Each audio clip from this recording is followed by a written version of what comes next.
লীগের মাথা গরম হয়ে যায়। তারা বলছিল ভারতকে যা দিয়েছি ভারত সেটা আজীবন মনে রাখবে। বিএনপি নিজেই 31 দফা দিয়েছিল। এই বাংলাদেশটাকে আমরা দেখে আসছি সেই সুদূর অতীত থেকে, এবং আমাদের উপর দিয়ে একটা জুলুমের কাল গেছে। এমন একটা জুলুমের কাল, আমরা কোনো কথা বলতে পারি নাই।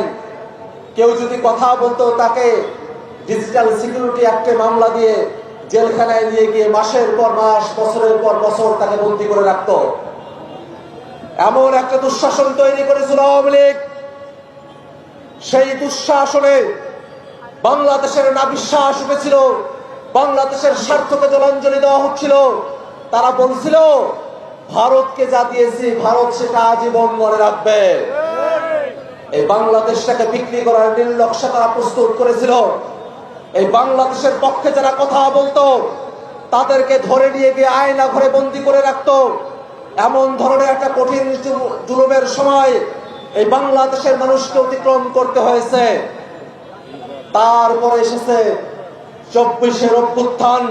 সেই বিপ্লবে বাংলাদেশের লাখো কোটি জনতা তারা অংশগ্রহণ করেছিল এই বাংলাদেশটাকে স্বাধীন করার জন্য। আপনাদের চুয়াডাঙ্গার শাহরিয়ার শুভ ভাই জীবন দিয়েছিল, আরো অসংখ্য মানুষের আহত হয়েছিল।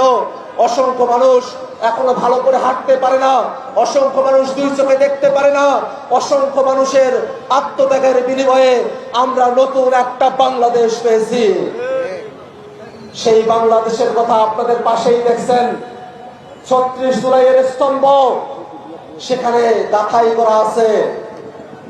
এই স্তম্ভটা যখন দেখে আওয়ামী লীগের মাথা গরম হয়ে যায়। এই স্তম্ভটার তো কোনো জীবন নাই, কিন্তু এই স্তম্ভটা বিভিন্ন জায়গায় ওরা এসে আগুন ধরা দেয়।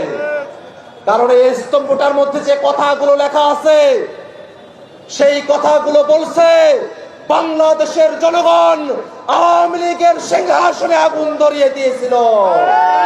বাংলাদেশের মানুষেরা আওয়ামী লীগকে বাংলাদেশ থেকে বিতাড়িত করেছিল। এই বাংলাদেশ আমরা 24-এর অভ্যুত্থানের আগে প্রত্যেকটা দলের কাছে আমরা শুনেছি যে রাষ্ট্র কাঠামোতে সংস্কার প্রয়োজন।